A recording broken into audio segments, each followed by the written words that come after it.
যদি আপনি অস্ট্রিয়াতে আসতে চান ওই ক্ষেত্রে প্রথমে যে কোয়েশ্চেনগুলো মাথায় থাকে সেটা হইতেছে এই জায়গায় জব অপরচুনিটি কি, লিভিং এক্সপেন্স কত, আর হচ্ছে ফিউচার কি এই জায়গায়। সংক্ষেপে আমি আগে বললাম যে কিভাবে আসবেন। প্রথমত আপনার ইউনিভার্সিটিতে অ্যাপ্লাই করতে হবে, পরবর্তীতে ডকুমেন্ট লিগ্যালাইজেশনের মাধ্যমে ভিএফএস এর থ্রুতে আপনি ভিসা নিয়ে অস্ট্রিয়াতে আসবেন। সো এখন জব অপরচুনিটি কিরকম এটা যদি বলতে যাই, জব এই জায়গায় অ্যাভেলেবেল, জব নিয়ে ওরকম কোনো সমস্যা নেই, তবে হয়তো বা একটু ওয়েট করতে হইতে পারে বা সাথে সাথেও পেয়ে যেতে পারেন, এটা ডিপেন্ড করে আসলে। এখানে দুই ধরনের জব অ্যাভেলেবেল, এটা হইতেছে আপনার রেস্টুরেন্টে কাজ করতে পারবেন, আর একটা হইতেছে আপনার ডেলিভারি জবগুলো। আর যদি আপনি হাইলি স্কিল হন ওই ক্ষেত্রে আরো ভালো জব পাওয়ার অপরচুনিটি আছে যদি আপনি জার্মান ল্যাঙ্গুয়েজ জানেন কম বেশি। অ্যাজ এ স্টুডেন্ট আপনি কত ঘন্টা কাজ করতে পারবেন? অ্যাজ এ স্টুডেন্ট আপনি 20 ঘন্টা জব করতে পারবেন, কিন্তু এমএস এর পারমিশন নিয়ে আপনি 40 ঘন্টাও করতে পারবেন। আর 20 ঘন্টায় আপনার মিনিমাম আর্নিং হবে 800+ ইউরো। পাশাপাশি আপনার ইন্স্যুরেন্সের একটা ব্যাপার আছে, যদি আপনি জব হোল্ডার হন ওই ক্ষেত্রে জব কোম্পানি আপনার ইন্স্যুরেন্স ক্যারি করবে। আপনি যদি পার্সোনাল ইন্স্যুরেন্সে থাকেন ওই ক্ষেত্রে আপনার অ্যারাউন্ড 70 ইউরো ইন্স্যুরেন্স কোম্পানির দেওয়া লাগবে। তো এখন কথা হইতেছে এই জায়গায় লিভিং এক্সপেন্স কত। সো লিভিং এক্সপেন্স এটা ভ্যারি করে, আপনি কি ধরনের লাইফস্টাইল লিড করেন তার উপর অনেক কিছু ডিপেন্ড করে। যদি আপনি ভালো জায়গায় থাকতে চান আপনার এক্সপেন্স ডেফিনেটলি অনেক হাই হবে, আর যদি মোটামুটি অ্যাডজাস্ট করেন ওই ক্ষেত্রে কিছুটা কমাইতে পারবেন। এভারেজে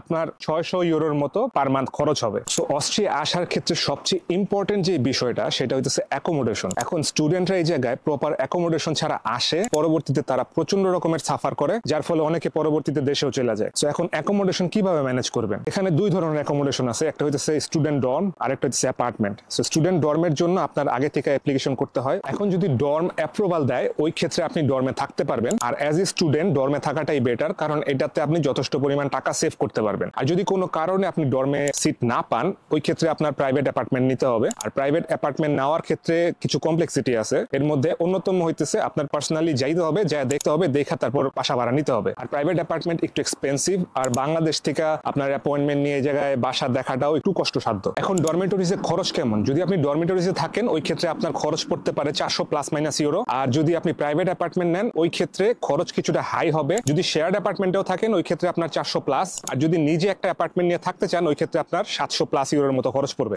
এখন আসিতেছে লিভিং এক্সপেন্সের অন্যান্য জিনিসপত্রগুলো, যেমন ট্রান্সপোর্টেশন কিভাবে কাজ করে। আপনার একটা কার্ড থাকবে, ওই কার্ড দিয়ে আপনি সব জায়গায় যেতে পারবেন, আর এই কার্ডের জন্য আপনার খরচ হবে, যদি আপনি মান্থলি পেমেন্ট করেন তাহলে 40 ইউরোর মতো, আর যদি আপনি একবারে কার্ড নিতে চান ওই ক্ষেত্রে 500+, এবং ওই প্রাইসটা বয়স এবং এরিয়ার উপর ভিত্তি করে কম বেশি হয়। অন্যান্য এক্সপেন্সের মধ্যে সবচেয়ে ইম্পর্টেন্ট যেটা সেটা হচ্ছে খাবার খরচ। সো অ্যাজ এন ইন্ডিভিজুয়াল আপনার খাবার খরচ অ্যারাউন্ড 200 ইউরোর মতো হবে। এখন যদি ল্যাঙ্গুয়েজের কথা বলি, অস্ট্রিয়ার ভাষা হচ্ছে জার্মান ভাষা, যেটারে বলে ডয়েচ। আসার ক্ষেত্রে ভাষার গুরুত্ব কতটুকু? আপনি যদি ভালো একটা জব করতে চান ওই ক্ষেত্রে ভাষা অবশ্যই দরকার। আপনি যদি বাংলাদেশ থেকে A1 বা A2 পর্যন্ত করেন ওই ক্ষেত্রেও এখানে আসার পরে আপনি একটা ভালো জব অপরচুনিটি পাবেন। আর ইভেনচুয়ালি যখন আপনি গ্র্যাজুয়েশন শেষ করবেন আপনি কিন্তু ভাষার কারণে অনেক জব সিক করতে পারবেন না। আপনার গ্র্যাজুয়েশনের পরে যদি আপনি জার্মান মোটামুটি না পারেন জব পাওয়ার ক্ষেত্রেও অনেক হ্যাসেল ফেস করতে হবে। আরেকটা যেটা কনসার্নের বিষয় থাকে সেটা হইতেছে টাকা সেভ করতে পারবেন কিনা। আমি যেটা বলবো ডিপেন্ড করে আপনার এক্সপেন্স কিরকম, কিন্তু অ্যাজ এ স্টুডেন্ট আপনি খুব বেশি টাকা জমাতে পারবেন না, ওভারঅল মাস শেষে সার্টেন অ্যামাউন্ট থাকবে। সো ওয়েদারের কথা যদি বলি, কাগজে কলমে এই জায়গায় 4টা সিজন, কিন্তু either it's summer or winter. সবার কনসার্ন হইতেছে উইন্টার নিয়ে, যে উইন্টার আসলে কি হয়। সো উইন্টারে এখানকার টেম্পারেচার -10 থেকে 15-এর মধ্যেও থাকে মাঝে মধ্যে। যদি আপনি কানাডার সাথে কম্পেয়ার করেন কানাডার তুলনায় অত বেশি ঠান্ডা না। সো এটা নিয়ে আসলে খুব চিন্তার কিছু নাই। আরেকটা যেটা কমন কোয়েশ্চেন থাকে সেটা হইতেছে পিআর এর বিষয়টা একটু কমপ্লেক্স। আপনি যদি একবার আসেন, আসার পরে এটা জাস্ট একটা প্রসেস, স্টেপ বাই স্টেপ আপনি পিআর এর দিকে চলে যাবেন। এখন আপনি যদি পিআর এর রিকোয়ারমেন্ট ফুলফিল করতে পারেন ওই ক্ষেত্রে ডেফিনেটলি পিআর পাবেন। ওভারঅল আমি চেষ্টা করছি যতটুকু বেসিক ইনফরমেশন দেওয়া যায় এই ভিডিওতে আমি দিতে। এরপরও যদি আপনাদের কোনো কোয়েশ্চেন থাকে আপনারা অবশ্যই জিজ্ঞেস করবেন, আমি ট্রাই করবো ওগুলোর অ্যান্সার দেওয়ার।